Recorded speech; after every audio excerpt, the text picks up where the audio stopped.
కూడి వచ్చిన సహోదరి సహోదరులకు, నాతోటి సువార్థికులైన వారికి మన ప్రభు యేసుక్రీస్తు వారి నామంలో వందనములు తెలియజేస్తున్నామండి. అందరికీ ఈ దినమున ఏర్పాటు చేయబడిన సందేశము కొరింథీయులకు రాసిన మొదటి పత్రిక 15వ అధ్యాయము 19వ వచనాన్ని మనం చదువుదాం. కొరింథీయులకు రాసిన మొదటి పత్రిక 15వ అధ్యాయం 19వ వచనంలో, ఈ జీవిత కాలం మట్టుకే మనము క్రీస్తునందు నిరీక్షించు వారమైన ఎడల మనుషులందరికంటే దౌర్భాగ్యులమై ఉందుము. అపోస్తలుడైన పౌలు కొరింథీయులకు ఉత్తరం రాశాడు. ఈ ఉత్తరము క్రీస్తు శకము 55లో వ్రాయబడింది. అప్పుడు పౌలు గారు ఎఫెసీ ప్రాంతంలో సువార్త పరిచర్య చేస్తున్నాడు. ఎఫెసీ ప్రాంతము అన్యజనుల ప్రాంతము. అన్యజనుల ప్రాంతంలో సువార్త పరిచర్య చేస్తున్న పౌలు గారి చేత పరిశుద్ధాత్ముడు ఈ లేఖనాన్ని, ఈ ఉత్తరాన్ని వ్రాయించడం జరిగింది. క్రీస్తు శకం 55లో కొరింథీ పట్టణంలో ప్రభు సంఘము ఏర్పాటు చేయబడింది. ప్రభు సంఘం ఏర్పాటు అయిన తర్వాత సంఘంలో పలు రకాల సమస్యలు ఉన్నాయి. క్రీస్తు ప్రభు సంఘంలోనే సమస్యలు ఉన్నాయి.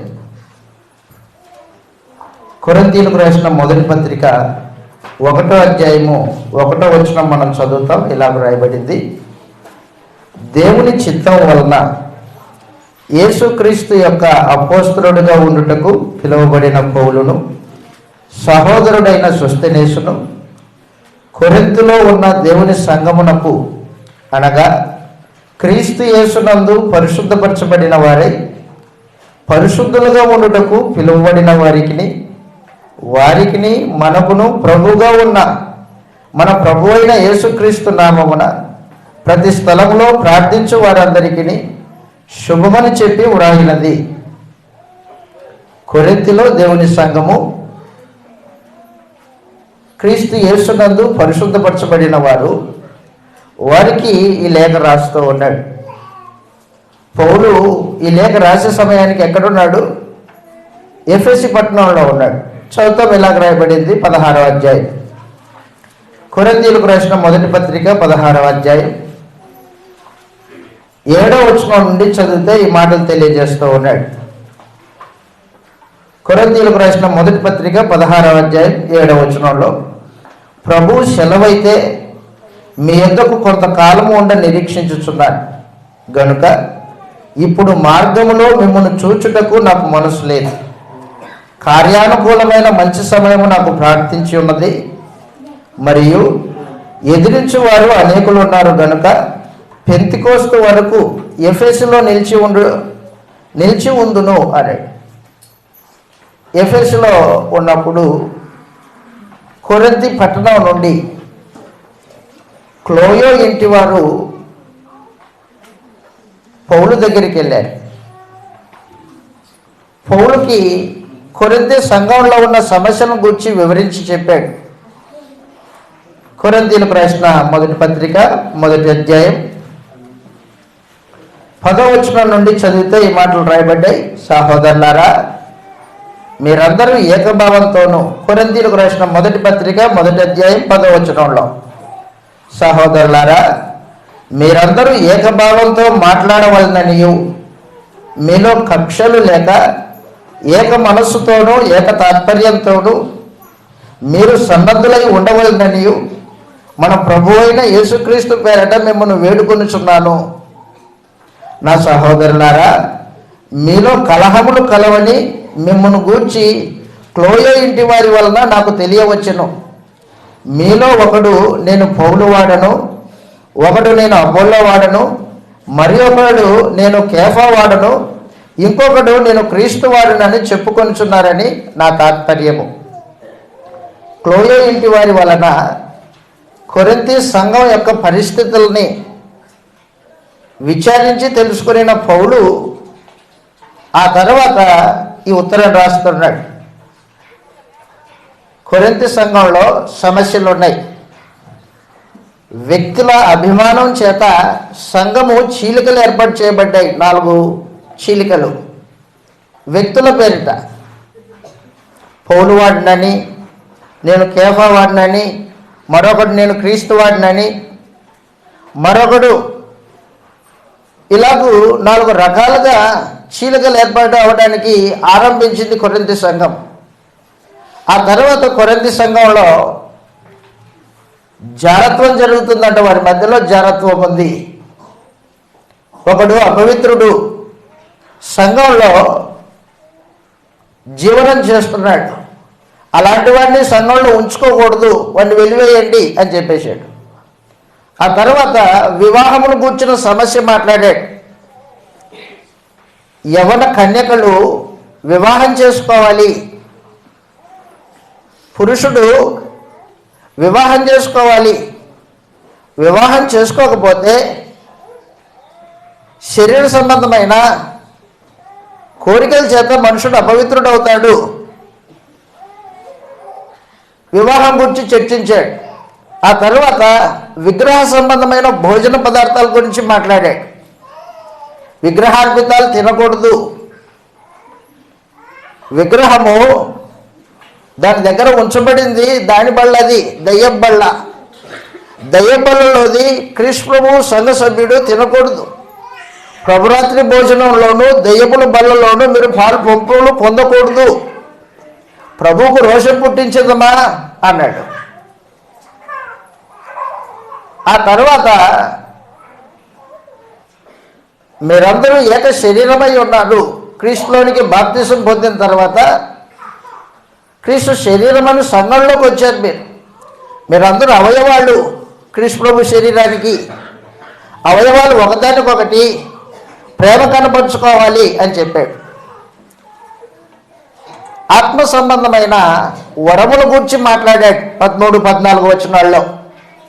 ఆత్మ సంబంధమైన వరములు ఆ దినాల్లో పరిశుద్ధాత్ముడు సంఘంలో ఉన్న పరిశుద్ధులైన వారికి పంచి ఇచ్చేవాడు. ఆత్మ వరములు ఉన్నాయి 9. ఆ ఆత్మ వరముల చేత సంఘము వృద్ధి పొందేది.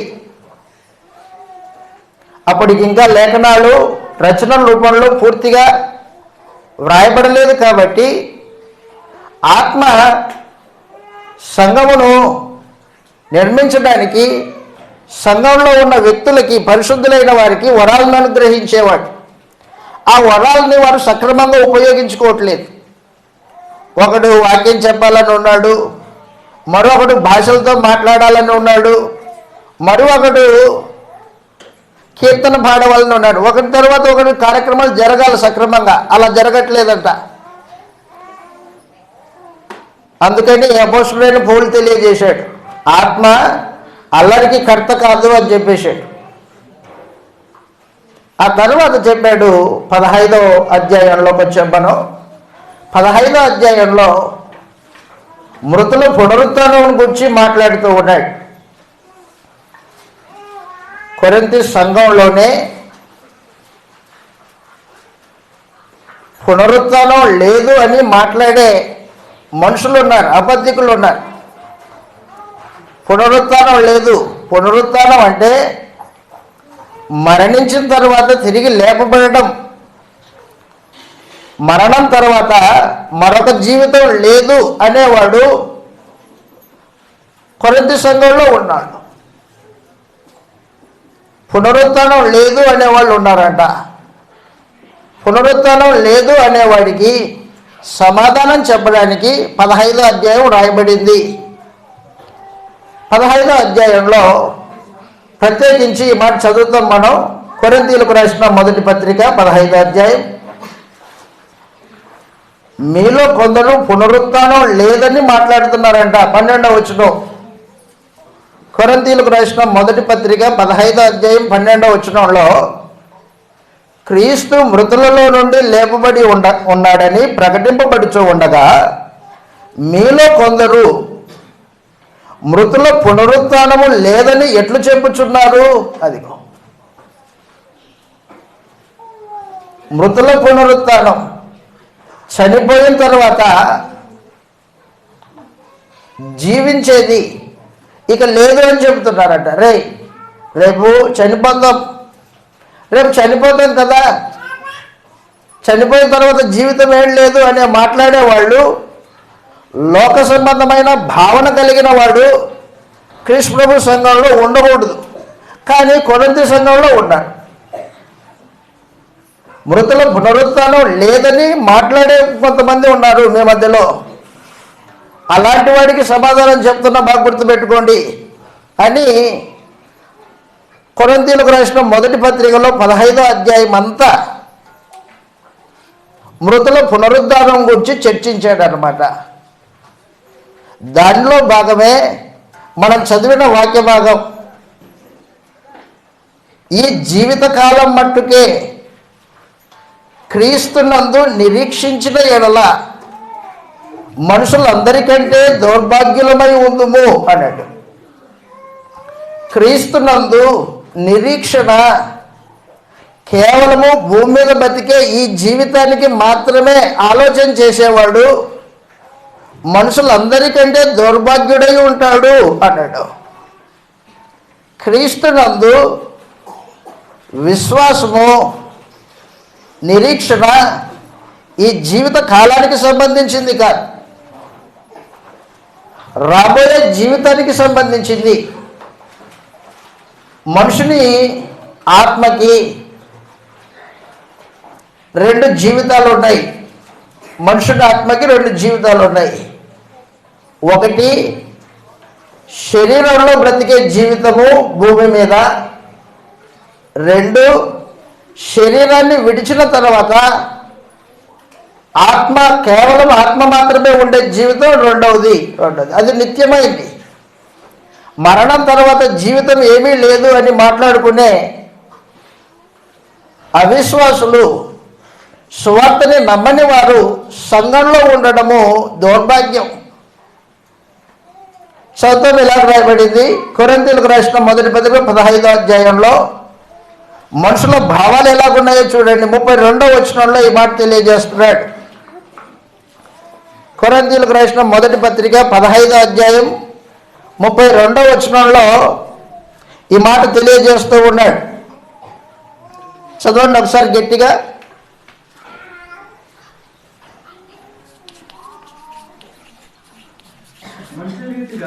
మనుష్య రీతిగా ఎఫెసులతో మృగములతో పోరాడిన ఎడల నాకు లాభమేమి? అదిగో గుర్తుపెట్టుకో, మృతులు లేపబడని ఎడల రేపు చనిపోదుము గనుక తిందము త్రాగుదము. అది సమాచారం. అరే రేపు చనిపోతాం రా, రేపు చనిపోతాం కాబట్టి ఇప్పుడు ప్రస్తుతం బతికున్న ఈ దినాల్లో తిందాం త్రాగుదాం. రేపు చనిపోతాం. చనిపోయిన తర్వాత జీవితం ఇంకేమీ లేదు. చనిపోయిన తర్వాత జీవితం లేదు అనేవాడు సువార్తని నమ్మలేదు. సువార్త యేసు ప్రభు యొక్క మరణము, సమాధి, పునరుత్థానముల వార్త. మీ మధ్యలో నేను సువార్త ప్రకటించాను కొరింథీయులారా. నేను మీకు ప్రకటించిన సువార్తను తెలియపరుస్తున్నా. ఏంటది? 15వ అధ్యాయం 3వ వచనంలో తెలియజేశాడు. నేను ప్రభు వలన పొందింది. చదువుతాం ఇలాగంటున్నాడు, నాకు ఇవ్వబడిన ఉపదేశము మొదట మీకు అప్పగింపబడి ఉన్నది. అదేమనగా లేఖనముల ప్రకారము లేఖనముల ప్రకారము క్రీస్తు మన పాపముల నిమిత్తం మృతి పొందాడు, సమాధి చేయబడ్డాడు. లేఖనముల ప్రకారము మూడవ దినమున లేపబడ్డాడు. లేఖనముల ప్రకారం సిలువేయబడ్డాడు, లేఖనముల ప్రకారము సమాధి చేయబడ్డాడు, లేఖనముల ప్రకారము మూడవ దినమున దేవుని శక్తి చేత తిరిగి లేపబడ్డాడు. సువార్త నాకు అప్పగింపబడిన ఉపదేశము మొదట మీకు అప్పగించాడు, మీకు తెలియజేశాను అన్నాడు. సువార్తలో క్రీస్తు ప్రభు యొక్క పునరుత్థానం ఉంది. దేవుడు మనుషుని నిర్మించినప్పుడే మనుషుని యొక్క ఆత్మని తన స్వరూపంలోనూ తన పోలికలోనూ చేసుకున్నాడు.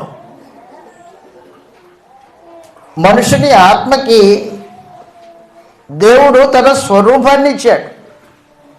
ఆదికాండము 1వ అధ్యాయం 26వ వచనంలో ఈ మాట రాయబడింది. ఆదికాండం 1వ అధ్యాయం 26వ వచనంలో ఈ మాటలు తెలియజేస్తూ ఉన్నాడు. దేవుడు మన స్వరూపమందు మన పోలిక చొప్పున నరులను చేయదము.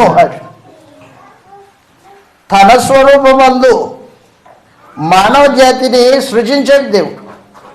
దేవుడి స్వరూపం ఏంటి? దేవుడు అదృశ్య స్వరూపి. చదువుతాం ఇలా గ్రంథంలో తిమోతికి రాసిన మొదటి పత్రిక 1వ అధ్యాయము 15వ వచనంలో ఈ మాట 17వ వచనంలో ఈ మాట రాయబడింది. తిమోతికి రాసిన మొదటి పత్రిక 1వ అధ్యాయం 17వ వచనంలో సకల యుగములలో రాజయ్యుండి అక్షయుడును అదృశ్యుడునగు అద్వితీయ దేవుడు. ఆ మాట అండర్లైన్ చేసుకో. దేవుడు మొదటిగా అక్షయుడు. అక్షయుడు అంటే నాశనం లేనివాడు, క్షయం లేనివాడు, క్షయత లేదు దేవుడికి. 2 అదృశ్యుడు అన్నాడు. అదృశ్యుడు మానవ కంటికి కనిపించేవాడు కాదు, దృశ్యమైన వాడు కాదు దేవుడు. అదృశ్యుడు. అదృశ్యుడైన దేవుడు. అదృశ్యమైనది ఏదైతే ఉందో అది శాశ్వత కాలం ఉంటుంది, దృశ్యమైనవి శాశ్వత కాలం ఉండదు. దేవుడు అదృశ్యుడు కాబట్టి శాశ్వతుడు. శాశ్వతుడు దేవుడు, నిత్యుడు దేవుడు, మరణం లేనివాడు దేవుడు. ఆయన స్వరూపము అదృశ్య స్వరూపం. కొలస్సీలకు రాసిన పత్రిక 1వ అధ్యాయం 15వ వచనంలో ఈ మాట తెలియజేస్తూ ఉన్నాడు. దేవుడు అదృశ్యుడు, ఆయన స్వరూపం అదృశ్యమైన స్వరూపం కలిగిన వాడు. ఆ స్వరూపంలో యేసు ప్రభు కూడా ఉన్నాడు అని చెప్పాడు. కొలస్సీలకు రాసిన పత్రిక 1వ అధ్యాయం 15వ వచనంలో ఆయన క్రీస్తు ప్రభు అదృశ్య దేవుని స్వరూపి అయి ఉండి సర్వ సృష్టికి ఆది సంభూతుడై ఉన్నాడు అన్నాడు. దేవుడు అదృశ్యుడు. ఆ రీతిగానే మానవుణ్ణి అదృశ్యునిగానే చేశాడు. మానవ దేహం కనిపిస్తుంది కంటికి, కానీ మానవుడు వ్యక్తి కనిపించడు. నేను అద్దం ముందు నిలబడినప్పుడు నా దేహం కనిపిస్తుంది, కానీ నేను ఎప్పుడూ చూసుకోలేదు. మీరు కూడా ఎప్పుడూ మిమ్మల్ని చూసుకోలేదు. కారణం ఏంటంటే మనం అదృశ్యులం, ఆత్మలమై ఉన్నాం. దేవుడు అదృశ్యుడు కనుక ఆయన స్వరూపంలో మనల్ని అదృశ్య స్వరూపం ఇచ్చి చేశాడు. అదృశ్యుడేమైనా ఆత్మ కలిగిన వాళ్ళం మనం. దేవుని యొక్క స్వరూపంలో అదృశ్య స్వరూపం కలిగి చావులేని వాళ్ళం, శాశ్వతులం మనం.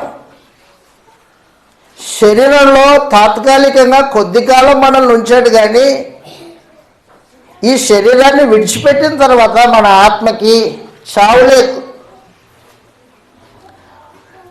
మరణం అనేది శరీరానికి ఏర్పాటు చేసి పెట్టాడు దేవుడు. కీర్తన 90వ కీర్తన 3వ వచనంలో ఈ మాట రాయబడింది. మోషే ప్రార్థన చేస్తూ ఇలాగ అంటున్నాడు. కీర్తన 90వ కీర్తన 3వ వచనంలో, నీవు మనుషులను మంటికి మార్చుచున్నావు, నరులారా తిరిగి రండి అని సెలవిచ్చుచున్నావు. అది సమాచారం. నరులారా తిరిగి రండి. భూమి మీద శాశ్వత కాలం ఉండడానికి కాదు మనుషుల్ని దేవుడు సృజించింది. భూమి తాత్కాలికమైందే, భూమి మీద జీవితము తాత్కాలికమైందే, మానవ దేహము తాత్కాలికమైంది, శాశ్వతమైంది కాదు. శాశ్వతమైంది ఆత్మ, శాశ్వతమైన లోకము దేవుడు ఉన్న లోకం, శాశ్వతమైన జీవితము మరణం తర్వాత జీవితం. కానీ ఈ కొరింథీయులు కృష్ణ ప్రభు యొక్క సువార్తని విని కూడా దాన్ని మనసులో అంగీకరించుకోకుండా పునరుత్థానం లేదు అని మాట్లాడుతున్నారు.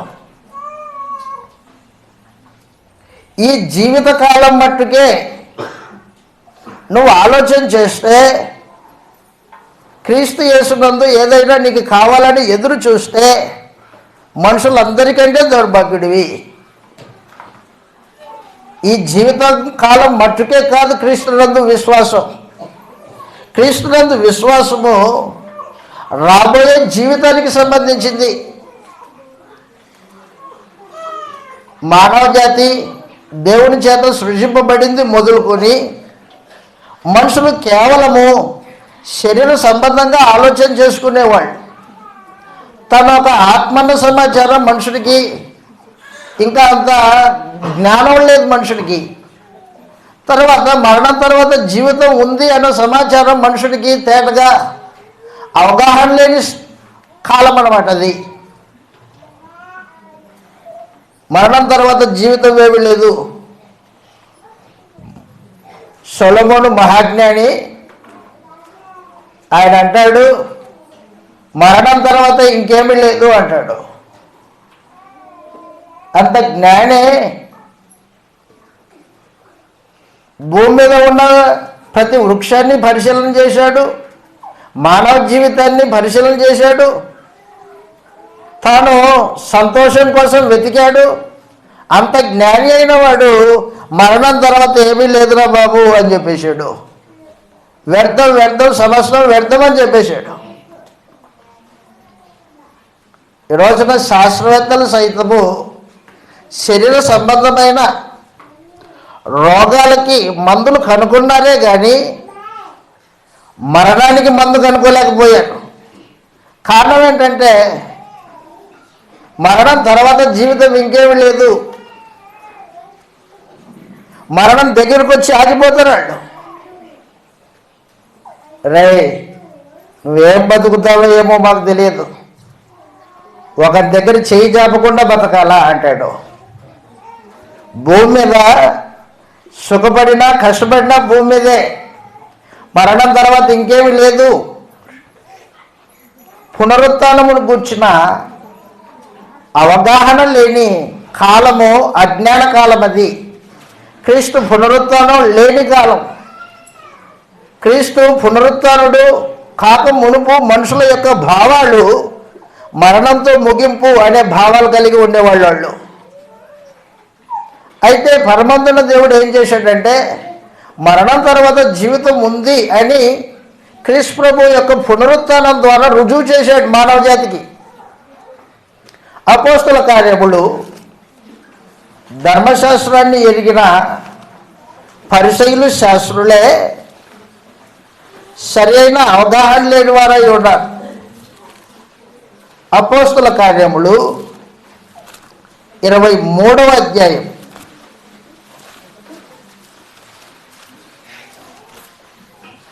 8వ వచనంలో ఈ మాట రాయబడింది. అపోస్తల కార్యములు 23వ అధ్యాయం 8వ వచనంలో సద్దుకయులు, అదిగో గుర్తుపెట్టుకో, సద్దుకయులు పునరుత్థానం లేదని దేవదూత అయినను దేవదూత ఆత్మ అయినను లేదని చెప్పుదురు గాని పరిసయ్యులు రెండును కలవని చెప్పదు. దేవుని ధర్మశాస్త్రం కలిగిన యూదుల మధ్యలోనే పునరుత్థానమును గూర్చిన గొడవలున్నాయి. మరణం తర్వాత జీవితం లేదు, ఆత్మ లేదురా బాబు అనే ఒక సద్దుకయ్యుల గ్రూప్ ఉంది. ఆత్మ ఉంది, పునరుత్థానం ఉంది అని మాట్లాడే పరిసయ్యుల గ్రూపు ఉంది. రెండు గ్రూపులు ఉన్నాయి. సద్దుకయ్యుల గ్రూపు ఒకటి, పరిసయ్యుల గ్రూపు ఒకటి. పునరుత్థానాన్ని నమ్ముతారు పరిసయ్యులు, కానీ ఆ పునరుత్థానానికి ఆధారాలు లేవు. చావు తర్వాత జీవితం ఉందని నమ్ముతారు, కానీ ఆధారాలు లేదు. పరమందున దేవుడు అటు అన్యజనులకి ఇటు యూదుల్లో ఉన్న జనాంగానికి క్రీస్తు ప్రభు యొక్క పునరుత్థానాన్ని రుజువుగా చూపించాడు.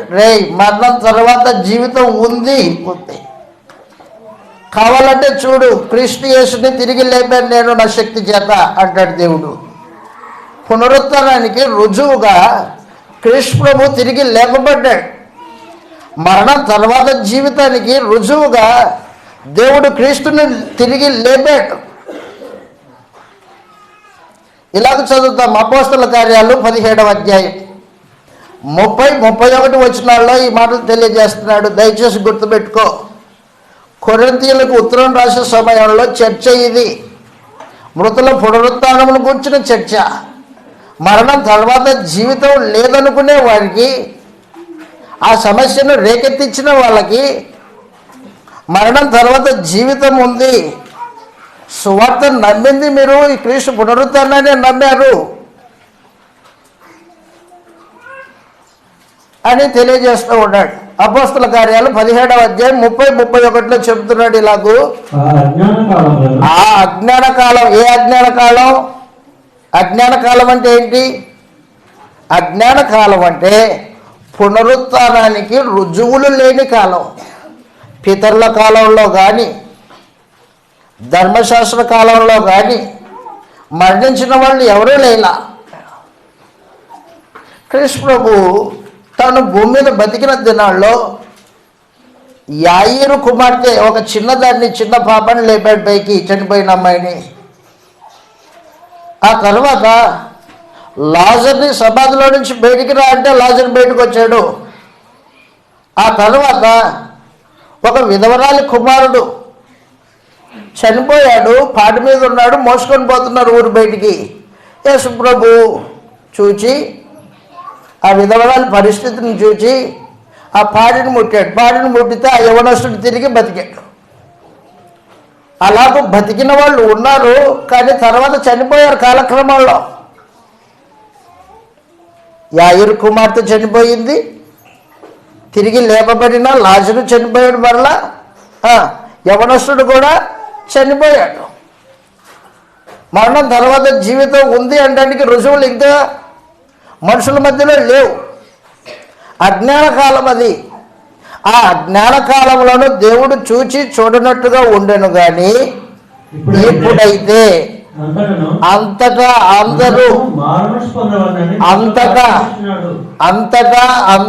మారు మనసు పొందవలదని మనుషులకి ఆజ్ఞాపిస్తున్నాడు దేవుడు. ఆజ్ఞ జారీ చేశాడు, మారు మనసు పొందు. మారు మనసు పొందకపోతే నశించిపోతావు. మారు మనసు పొందమని ఆజ్ఞాపిస్తున్నాడు. ఏమయ్యా అంత గట్టిగా చెప్తావు మారు మనసు పొందమని? మారు మనసు పొందకపోతే నా ఉగ్రత ఉంటుంది నీ మీద, దేవుని కోపం ఉంటుంది మారు మనసు పొందనివని పాప జీవితం మీద. అందుకని చెప్తున్న కింద 31వ వచనంలో అంతటా అందరూ మారు మనసు పొందవలనని దేవుడు ఆజ్ఞాపిస్తున్నాడు. ఎందుకనగా తాను నియమించిన మనుషుడు, దేవుడు ఒక మనుషుడిని నియమించాడంట. ఎవరాయన? యేసు ప్రభు. తాను నియమించిన మనుషుని చేత నీతిని అనుసరించి భూలోకమునకు తీర్పు తీర్చబోయేది ఒక దినమును నిర్ణయించున్నాడు.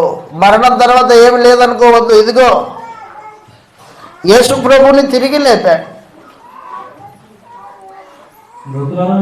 మృతులలో నుండి ఆయన్ని లేపుట వలన దీనిని నమ్మడానికి అందరికీ ఆధారం కలగజేశాడు. అందరూ నమ్మాలా? ఏమని? మరణం తర్వాత జీవితం ఉందని ప్రతివాడు తెలుసుకోవాలి. భూమి మీద పుట్టిన ప్రతివాడు అలా తెలుసుకోవడానికి దేవుడు యేసు ప్రభువుని మృతులలో నుండి లేపాడు. మృతులలో నుండి లేపి ఆయనకు అధికారాన్ని ఇచ్చాడు. మృతుల మీద సజీవుల మీద అధికారము క్రీస్తు ప్రభు పొందాడు. యేసు ప్రభు అధికారం పొందిన వాడై మానవ జాతికి తీర్పుకి ఆధారమై ఉన్నాడు. చనిపోయిన తర్వాత ఏమి లేదనుకోవద్దు. చనిపోయిన తర్వాత తీర్పు ఉంది. నీ ఆత్మ తీర్పులో నిలబడినప్పుడు దేవుణ్ణి ఎరిగావా లేదా అనేది తీర్పు తీరుస్తాడు. నేను పంపించిన యేసుని రాజుగా అంగీకరించావా లేదా అనేది తీర్పులో రెండవ ప్రశ్న ఉంటుంది. తీర్పు ఉంది మానవ జీవితానికి. తీర్పు ఉందని చెప్పడానికి క్రీస్తుని దేవుడు మృతులలో నుండి లేపాడు. తీర్పు ఉంది. చనిపోతే తక్కడో బిక్కడో కాదు. మనుషులు ఏమంటారు? రే చచ్చిపోయిన తర్వాత ఆత్మ గాల్లో కలిసిపోతుంది అంటాడు. నేను నిన్న తునిలో దిగి నర్సీపట్నం బస్ ఎక్కాను. నాతో పాటు ఇంటర్ చదువుకుంటున్న అబ్బాయి బస్ ఎక్కాడు. ఇద్దరం కలిసి ఎక్కాం. ఎక్కిన తర్వాత ఆ తమ్ముడు కూడా వాళ్ళ కుటుంబం ప్రార్థనకి వెళ్తారంట. తమ్ముడు మాట్లాడుతున్నాడు నాతోని. మాట్లాడుతుంటే అడిగాను నేను, మరణం తర్వాత జీవితం ఉందా తమ్ముడు అని అడిగాను నేను. అది నాకు తెలియదన్నా అసలు అంటాడు. అప్పుడు చెప్పాడు, మరణం తర్వాత జీవితం ఉంది. యేసు ప్రభు తిరిగి లేపబడ్డాడు. మనుషులు క్రీస్తు ప్రభు యొక్క పునరుత్థానం తర్వాత అందరికీ దేవుడు మరణం తర్వాత జీవితాన్ని గూర్చి అర్థమయ్యేటట్టుగా ఏర్పాటు చేశాడు. అది క్రీస్తు ప్రభు యొక్క పునరుత్థానం. మరణం తర్వాత వెంటనే మనుషుడికి తీర్పు ఉంటుంది. తీర్పులోకి వెళ్తాడు. చదువు ఇలా గ్రంథంలో హెబ్రీలకు రాసిన పత్రికలో మనుషులు ఒక్కసారే మరణించవలనని ఆ తర్వాత తీర్పు ఉంటుందని తెలియజేశాడు.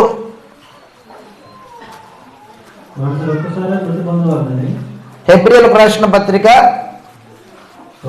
9వ అధ్యాయము 27వ వచనంలో ఈ మాట రాయబడింది. 9వ అధ్యాయం 27వ వచనంలో మనుషులు ఒక్కసారే మృతి పొందవలనని నియమింపబడిను, ఆ తర్వాత తీర్పు జరుగును. తీర్పు ఉంది. మనుషుడి ఆత్మ గాల్లో తిరగదు, దయ్యమై పట్టదు. వాడి ఆత్మని దేవుడు తీర్పులో తీరుస్తాడు. మనుషుడు చనిపోయిన వెంటనే అరెస్ట్ చేయబడతాడు. వాడి ఆత్మ అరెస్ట్ చేస్తాడు. దేవుడు అరెస్ట్ చేస్తాడంటే బంధించేస్తాడు. ఎక్కడ? పాతాళంలో బంధింపబడతాడు మనుషుడు. అది ఆత్మలో ఉండే లోకం.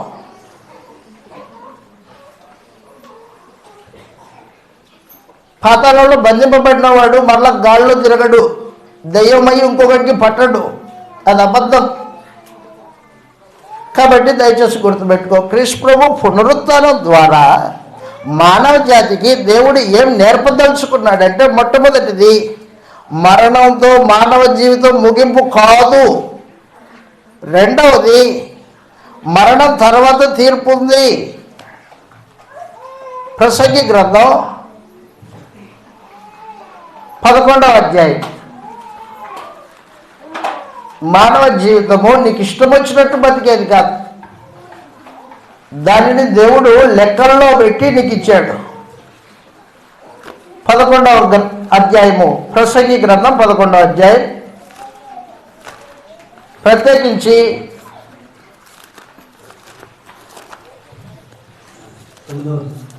9వ వచనంలో ఈ మాట తెలియజేస్తున్నాడు, యవ్వనుడా నీ యవ్వనమందు సంతోషపడుము, నీ యవ్వన కాలమందు సంతోషపడము, నీ యవ్వన కాలమందు నీ హృదయం సంతుష్టిగా ఉండనిమ్ము, నీ కోరిక చొప్పున నీ దృష్టి యొక్క ఇష్టం చొప్పున ప్రవర్తించు.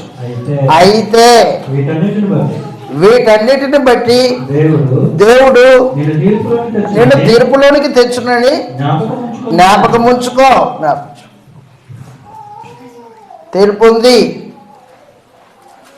తీర్పు ఎలా తీరుస్తాడు దేవుడు? దేన్ని బట్టి తీరుస్తాడు? మొట్టమొదటి సమాచారం చెప్పాడు మీకు. మొదటి సమాచారం ఏంటంటే, తీర్పు తీర్చేటప్పుడు నన్ను ఎరిగావా లేదా అని అడుగుతాడు దేవుడు. దేవుణ్ణి ఎరగకపోవడము నేరం మానవ జీవితానికి. భూమి మీద బతికే ఈ జీవితంలో మనుషుడు ఆస్తిపాస్తులు సంపాదించుకున్నట్టు కంటే ముఖ్యంగా దేవుణ్ణి ఎరగాలి. దేవుణ్ణి ఎరగకపోవడం నేరం.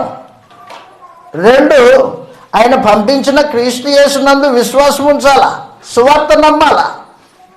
సువార్త నమ్మకపోతే తీర్పులో తీరుస్తాడు దేవుడు. అంతటా అందరూ మారు మనసు పొందవలనని దేవుడు ఆజ్ఞాపిస్తున్నాడు. తెస్సలోనికైలకు రాసిన 2వ పత్రిక 1వ అధ్యాయం 6వ వచనంలో ఈ మాట రాయబడింది, దేవుణ్ణి ఎరగకపోవడం నేరం. తెస్సలోనికైలకు రాసిన 2వ పత్రిక 1వ అధ్యాయం 6-7 వచనాలు కలిపి చదువుతాం. ఇలాగ రాయబడింది, ప్రభు అయిన యేసు తన ప్రభావమును కనపరచు దూతలతో కూడా పరలోకం నుండి ప్రత్యక్షమగును, అగ్నిజ్వాలలో ప్రత్యక్షమై. ఆ మాట అండర్లైన్ చేసుకోండి. దేవుణ్ణి ఎరగని వారికి, మన ప్రభు అయిన యేసు సువార్తకు లోబడిన వానికి ప్రతిదండన చేయనప్పుడు మిమ్మల్ని శ్రమపరచు వారికి శ్రమ పొందుచున్న మీకును మాతో కూడా నిత్య జీవం అనుగ్రహించుట, విశ్రాంతిని అనుగ్రహించుట దేవునికి న్యాయమే. చాలు. దేవుడిని ఎరగకపోవడం నేరం మానవ జీవితంలో. శరీరధారిగా పుట్టిన ప్రతివాడు దేవుణ్ణి ఎరగాల. ఆయన ఎవరో మనుషులు తేలికగా తెలుసుకోవాలా.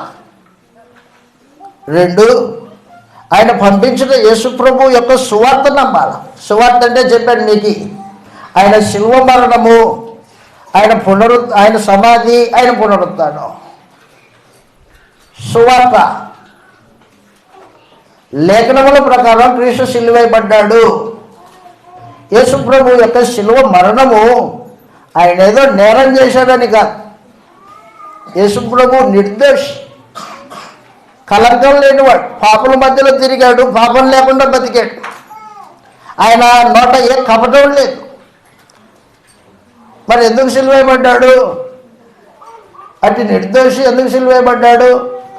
యేసుప్రభు సిలువేయబడితే మానవ జాతి పాప పరిహారం జరగాల అని దేవుడు అనాదిలోనే సంకల్పించుకున్నాడు. కాబట్టి యేసుప్రభువు కల్వరి శిలువలో చనిపోవాలా.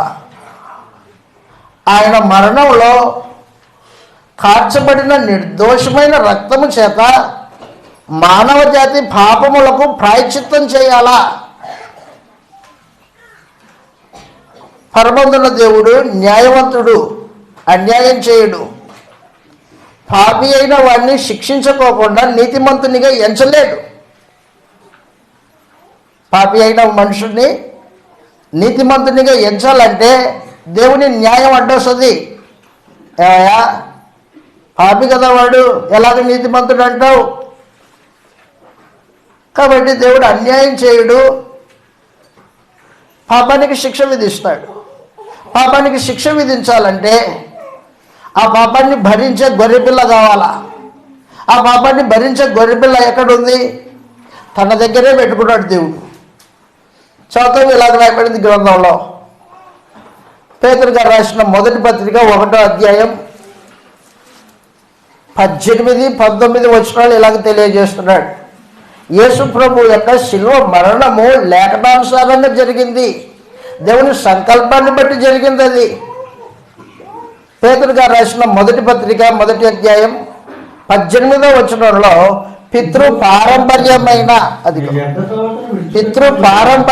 మీ వ్యర్థ ప్రవర్తనను విడిచిపెట్టినట్లుగా వెండి బంగారముల వంటి క్షయ వస్తువుల చేత మీరు విమోచింపబడలేదు. కానీ అది మానవ పాప విమోచన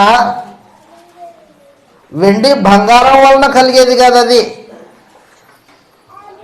నువ్వేమిచ్చినా దేవుని దగ్గర పాపక్షమాపణ పొందుకోలేం. మనం ఏమిచ్చినా కూడా దేవుని సముఖంలో పాప క్షమాపణ భిక్ష పొందుకోలేం. దేవుడే కనికరించాడు. ఎప్పుడు? జగత్తుకు పునాది వేయబడక మునిపే. చదువు అక్కడ రాయబడింది, వెండి బంగారం చేత మీరు విమోచింపబడలేదు కానీ అమూల్యమైన రక్తం చేత, అనగా నిర్దోషమును నిష్కలంకముకు గొర్రెపిల్ల వంటి క్రీస్తు రక్తం చేత విమోచింపబడుతున్నట్టు మీరు ఎరుగుదురు కదా. ఆయన జగత్తు పునాది వేయబడక మునిపే నియమింపబడ్డాడు, ఐసబడ్డాడు. క్రీస్తు శిలువ మీద చనిపోయింది దేవుని సంకల్పాన్ని బట్టి చనిపోయాడు, పాపం చేయడాన్ని బట్టి కాదు. పాపం చేయలేదు క్రీస్తు ప్రభు, పాపం చేయలా. నిర్దోషి, నిష్కల్మషుడు, పాపుల మధ్యలో ప్రత్యేకంగా బతికినవాడు. కనీసము చెడు ఆలోచన చేస్తే తన రక్తం అపవిత్రమైపోతుందేమోనని ప్రతిరోజు దేవుడి సముఖంలో ఏడ్చేవాడు కృష్ణ ప్రభు. అయా, పాపం చేయకుండా ఉండడానికి నాకు సహాయం చెయ్యి. పాపానికి ప్రేరేపించే శరీర కోరికలు ఉన్నాయి, పాపాన్ని ప్రేరేపించే చుట్టూ మనుషులు ఉన్నారు, సాతాను సంబంధులు. వీరి మధ్యలో పాపం చేయకుండా బతకడానికి నాకు సహాయం చేయని ప్రతిరోజు కృష్ణ ప్రభు దేవుడి సముఖానికి వెళ్ళి ఏడ్చేవాడు, కన్నీళ్ళు గార్చేవాడు, ప్రార్థన చేసేవాడు. హెబ్రీయులకు రాసిన పత్రిక 5వ అధ్యాయం 7వ వచనంలో ఈ మాట రాయబడింది, సువార్త నేను మీకు అప్పగించిన సువార్త అది మీరు నమ్మితిరి అన్నాడు కొరింథీయులతో. ఆ సువార్త మాట్లాడుతున్నాం మనం ఇప్పుడు.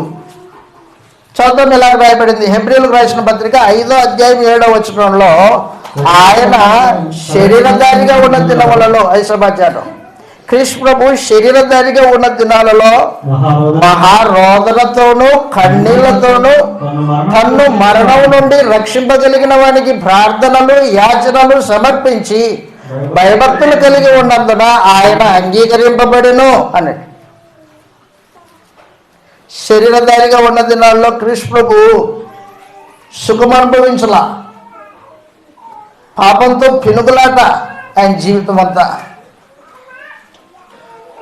సుఖం లేదు, కన్నీళ్ళు, ఏడుపు, గొడబొబ్బలే. ఏమో అట్లా ఏడుస్తావు, ఏమొచ్చింది నీకు? అయా, లోకమంతా పాపంతో నింపబడింది. అపవాది మనుషులందరినీ పాపానికి బానిసలుగా చేసుకొని ఏర్పాటు చేస్తున్నాడు. నేను పాప దాసుడిని కాకుండా ఉండడానికి నా ఏడుపు. అపవాది సంబంధిగా బతక్కోకుండా, అపవాది సంబంధి కాకోకుండా ఉండడానికి నా ఏడుపు. శరీరధారిగా ఉన్న దినాల్లో కృష్ణ ప్రభు యొక్క ఏడుపు, కన్నీళ్ళు, మహారోదన. దేనికోసం? పాపం చేయకోకుండా ఉండడానికి, తన రక్తము అపవిత్రం కాకోకుండా ఉండడానికి. కాబట్టి దేవుడు మానవ జాతి పాప పరిహారం కొరకు కృష్ణ ప్రభువును పుట్టించి, ఆయన శరీరంలో, కృష్ణ ప్రభువు శరీరంలో పాపం లేని రక్తాన్ని సంపాదించితే ఆ రక్తం ద్వారా మానవ జాతి పాపమునకు విమోచన ఏర్పాటు చేశాడు అనమాట. అనాది సంకల్పం ఇది. సంకల్పాన్ని బట్టి కృష్ణ ప్రభువు శరీరంలోకి వచ్చాడు. సంకల్పాన్ని బట్టి నిర్దోషిగా ఉండి కూడా దోషి అయినట్టు సిలువేయబడ్డాడు. దేవుని చిత్తాన్ని నెరవేర్చడానికి వచ్చాడు. ఆయన నెరవేర్చేలా ఆయన నిర్దోషి అని నేరాన్ని విచారణ చేసే పిలాతే ఏం చేశాడు? చేతులు కడిగేసుకున్నాడు. ఆయన్ని సిలివేసిన సైనికులు సైతము ఈయన నిజంగానే దేవుడి కుమారుడు ఆశ్చర్యపోయారు, నేరం కనుగొనలేకపోయారు. ఆయన నిర్దోషి అనే సమాచారం సిలివేసిన రోమ ప్రభుత్వానికి, గవర్నర్కి, అక్కడున్న సైనికులకి తెలిసిపోయింది. నిర్దోషి సిలువైపడ్డాడు. అది దేవుని యొక్క ఏర్పాటు, దేవుని యొక్క భవిష్యత్ జ్ఞానం. అది మానవ జాతి పాపములకు కృష్ణ ప్రభు శరీరం మీద శిక్ష విధించి మనుషులకి పాప శిక్ష నుండి తప్పించడానికి ఉద్దేశించాడు దేవుడు. రోమీయులకు రాసిన పత్రిక 8వ అధ్యాయం 3వ వచనంలో క్రీస్తు శిలువ మరణము దేవుని సంకల్పానుసారమైంది.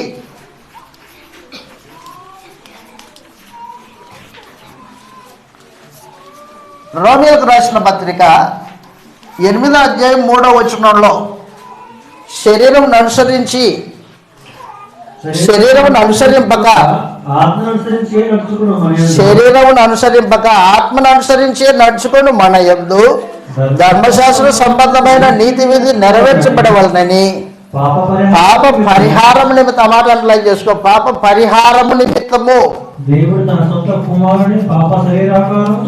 పాప శరీరాకారంతో పంపి ఆయన శరీరమందు పాపమునకు శిక్ష విధించాడు. మానవ జాతి పాపములన్నిటికీ యేసు ప్రభు శరీరం మీద మోపి శిక్ష ఆయన శరీరానికి విధించాడు, పాపానికి శిక్ష విధించాడు.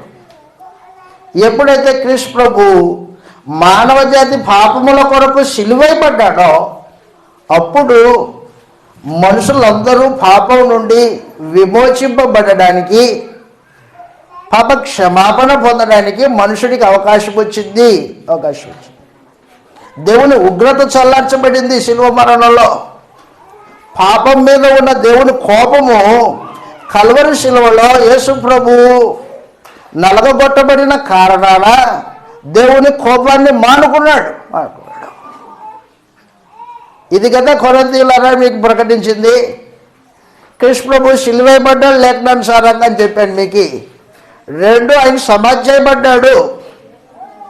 సమాధి చదువు ఇలా గ్రంథంలో అపోస్తుల కార్యములు 2వ అధ్యాయం, సమాధి కంటే ముందు అపోస్తుల కార్యములు 2వ అధ్యాయం 23వ వచనంలో ఈ మాట తెలియజేస్తున్నాడు. దేవుని భవిష్యత్ జ్ఞానం అనుసరించి అప్పగింపబడిన ఈయనను మీరు దుష్టుల చేత సిలువ వేయించి చంపితిరి. అది క్రీస్తు శిలువ మరణము దేవుని భవిష్యత్ జ్ఞానాన్ని అనుసరించే జరిగిన కార్యక్రమం. అది భవిష్యత్ జ్ఞానం, దేవుని భవిష్యత్ జ్ఞానాన్ని బట్టి కార్యక్రమం జరిగింది. అప్పగింపబడిన ఈయనను మీరు దుష్టుల చేత సిలువ వేయించి చంపితిరి. చంపబడిన తర్వాత యేసు ప్రభు సమాధి చేయబడ్డాడు. మనందరికి తెలుసు. ఆయన్ని సమాధి చేయడానికి ఎవరే ముందుకు రాలా. ఎందుకు? నేరస్తుడైనట్టు మనుషుల మధ్యలో ఘోరమైన హింస పెట్టబడిన మనుషుడి కొరకు ఎవడొస్తాడు తెగించి ముందుకి? ఎవడు రాలా ముందుకి? శిష్యులు అంటావా? పారిపోయారు వాళ్ళు ఎక్కడ ఉన్నారు? గొర్రెలు చెదిరిపోయి. మరి ఎవరు వస్తారు ఇప్పుడు? ఆయనతో మాట్లాడిన నికోదేమనే పరిసయ్యుడు, అలాగనే ధనవంతుడైన యోసేపు అనేవారు ఇద్దరు పిలాతు దగ్గరికి వెళ్ళి, అయ్యా ఆయన దేహమును మాకు ఇప్పించండి అని అడిగితే ఆ ధనవంతుడైన యోసేపు మాటని కాదని లేక పిలాతు ఆయన దేహాన్ని ఇప్పించాడు. యోసేపు తన కొరకు సిద్ధపరచుకున్న సమాధి, ఈ సమాధి తన కోసం చేయించుకున్నాడు, రాజ్య సమాధి. ఆ రాజ్య సమాధిలో యేసు ప్రభువుని పెట్టడానికి ఆలోచన చేశాడు. కృష్ణ ప్రభుకి కనీసం సమాధి కూడా లేదు, స్థలం లేనివాడు భూమి మీద. 6 అడుగులు గోతి తోవడానికి కూడా స్థలం లేదా నీకు? ఎంత దౌర్భాగ్యమైంది, ఎంత దరిద్రమైన జీవితం. దౌర్భాగ్యం కాదు, దరిద్రమైన జీవితం జీవించాడు ప్రభు యేసు.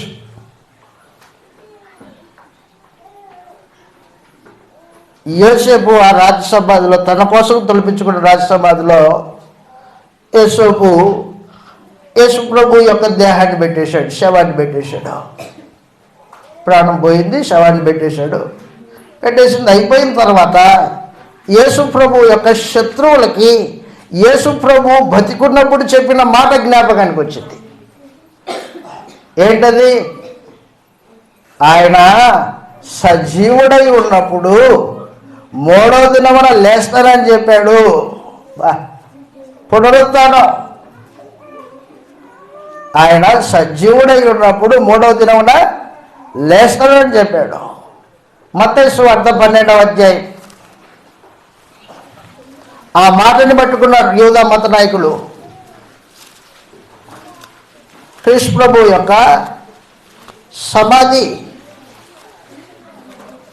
మత్తయి సువార్త 12వ అధ్యాయం.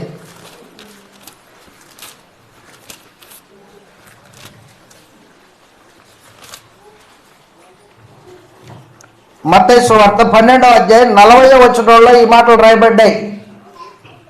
యోనా, మత్తయి సువార్త 12వ అధ్యాయం 40వ వచనంలో, యోనా 3 రాత్రింబగుళ్ళు తిమింగలం కడుపులో ఎలాగుండేనో అలాగూ మనుష్య కుమారుడు 3 రాత్రింబగుళ్ళు భూగర్భంలో ఉండును. అది ఆయన చెప్పిన మాట వారికి జ్ఞాపకం. ఎవరికి? శత్రువులకు జ్ఞాపకం, శిష్యులకి జ్ఞాపకం లేదు. ఆయన తిరిగి లేపబడతాడని శిష్యుల్లో నమ్మిన వాళ్ళు కాదు ఒక్కరు కూడా. ఆయన శత్రువులు ఆయన మాటని పట్టుకున్నారు. అరే 3వ దినం లేస్తాడని చెప్పాడు కదా, ఒకవేళ ఆయన శిష్యులు ఆయన్ని ఎత్తుకొని పోయి ఆయన తిరిగి లేచాడని అబద్ధం చెబుతారేమో. కాబట్టి సమాధిని భద్రం చేయడానికి పిలాతు దగ్గరికి వెళ్ళి మనము సహాయం అడుగుదాం అని పిలాతు దగ్గరికి వెళ్ళి సహాయం కోరుకున్నారు. ఆ వంచకుడు, ఏ వంచకుడు? కృష్ణ ప్రభుని. ఆ వంచకుడు తాను బతికున్నప్పుడు 3వ దినంలో లేస్తాడని చెప్పాడయా. నిజంగా లేస్తాడో లేకపోతే ఆయన శిష్యులు ఎత్తుకొని పోయి లేచాడని అబద్ధం చెబుతారో. కాబట్టి మీరేం చేస్తారంటే మాకు సహాయం చేయండి. ఏం సహాయం? సైనికుల్ని ఇవ్వండి, సమాధిని భద్రం చేస్తాం. కృష్ణ ప్రభు సమాధిలో లేడు వాస్తవంగా. ఆయన దేహం ఉంది కానీ ఆయన ఎక్కడికి వెళ్ళిపోయాడు? ఆయన భూమి అంత్యభాగములకు దిగాడు అన్నాడు గ్రంథంలో. పాతాళానికి దిగిపోయాడు. కృష్ణ ప్రభు పాతాళానికి దిగాడు. పాతాళానికి దిగి ఏం చేశాడు? పాతాళానికి దిగిన వాడు ఏం చేశాడంటే పాతాళం యొక్క నోరు మూయించేసి దానికి తాళాలు వేసుకొని వచ్చేసాడు, జేబులో పెట్టుకోండి. పాతాళమా జాగ్రత్త, ఇక మీదట నా మనుషులు వస్తారు, ఇక మీదట నోరు తెరవకూడదు సుమా నువ్వు అని పాతాళాన్ని స్వాధీనపరచుకోవడానికి కృష్ణ ప్రభు సమాధిలో వెళ్ళిపోయాడు. కానీ పైన ఈ మనుషులకి అర్థం తెలియని మనుషులు ఏం చేస్తున్నారంటే సమాధిని భద్రం చేశాడు. భద్రం చేస్తే పరమందుల దేవుడు యేసు ప్రభు యొక్క శత్రువుల యొక్క పన్నాగాలని ఎరిగిన వాడై ఏం చేశాడంటే తన సంకల్పానుసారంగా 3వ దినమున ఆయనను తిరిగి లేపాడు. సమాధి బద్దలైంది. యేసు ప్రభువుని బంధించలేకపోయింది సమాధి. కారణం ఏంటంటే పాపం చేయాల. పాపం చేసిన వాడిని సమాధి బంధిస్తుంది, మరణం బంధిస్తుంది.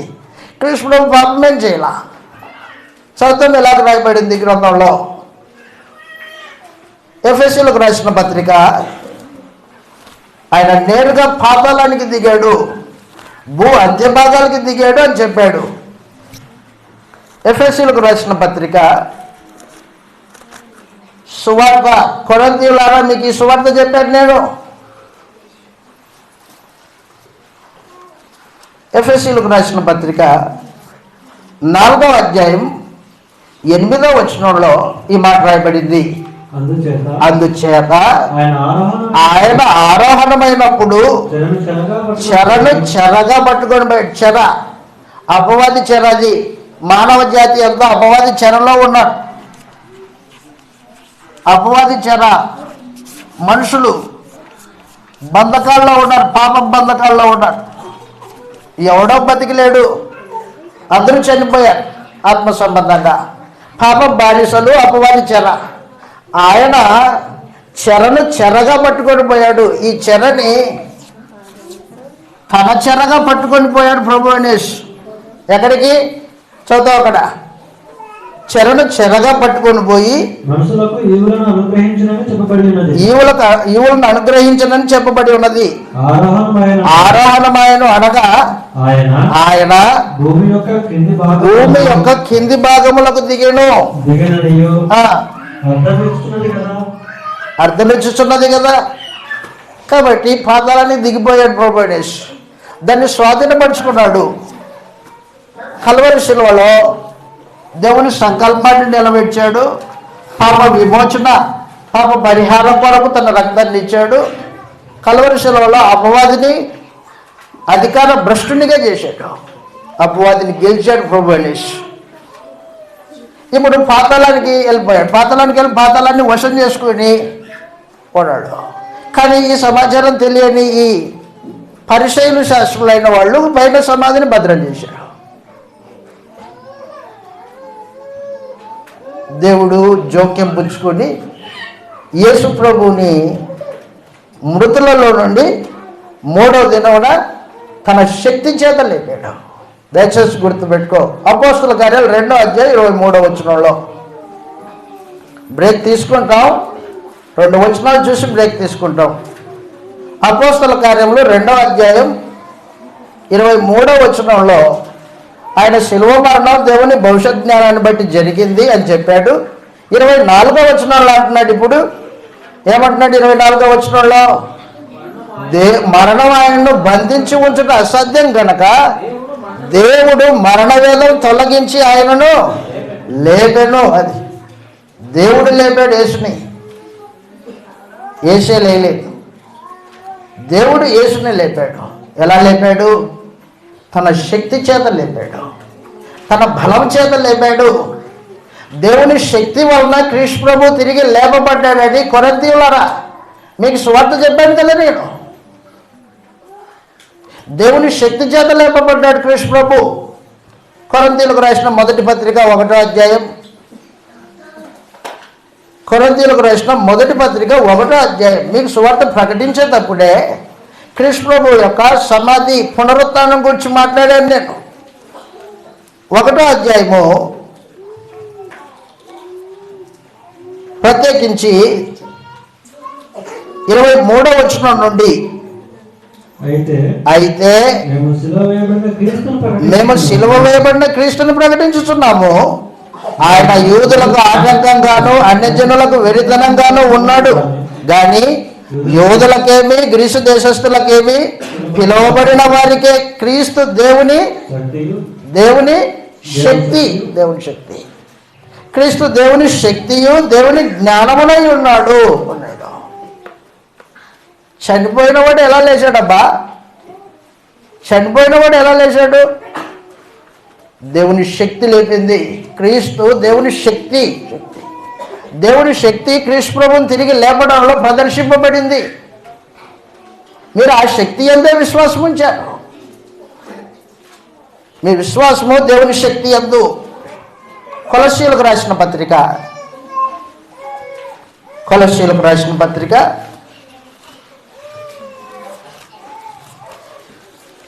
2వ అధ్యాయం 12వ వచనంలో ఈ మాట రాయబడింది.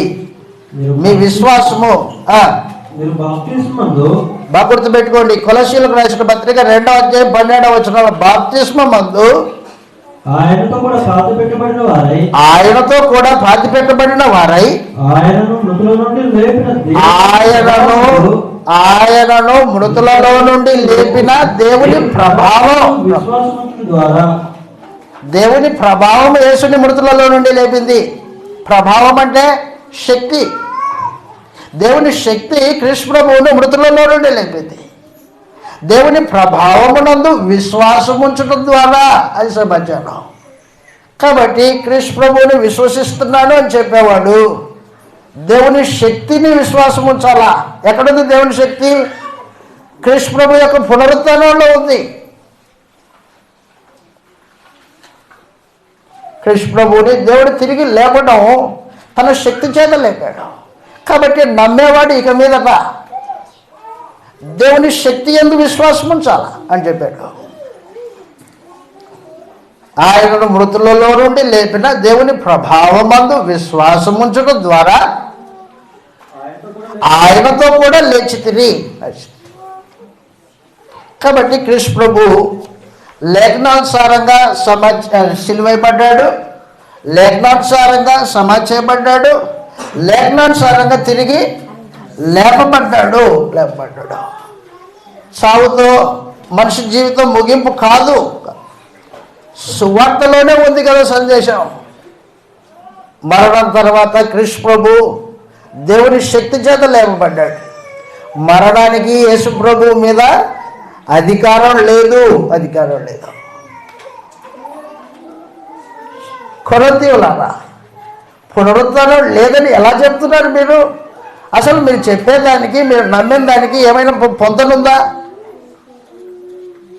ఉపదేశమును నేను మీకు ప్రకటించినప్పుడు క్రీస్తు పునరుత్థానుడు అయ్యాడని నేను మీకు తెలియజేశాను. మీరు నమ్మారు, నమ్మి కూడా బాప్తిసం పొందారు. బాప్తిసం పొందిన మీరు ఇప్పుడు మీ ప్రవర్తనలో తేడా వస్తుంది. మీ భావాలు మారిపోయాయి. నమ్మినప్పుడున్న భావాలు వేరే, ఇప్పుడు కాలం గడిచే కొద్దీ మీ భావాలు మారిపోయాయి. ఏమంటున్నారు? రేపు చనిపోదాం కనుక తిందాం త్రాగుదాం, లోక సంబంధమైన భావాల చేత కొట్టబెడుతున్నారు. మీరు పునరుత్థానం లేదని మాట్లాడుతున్నారు.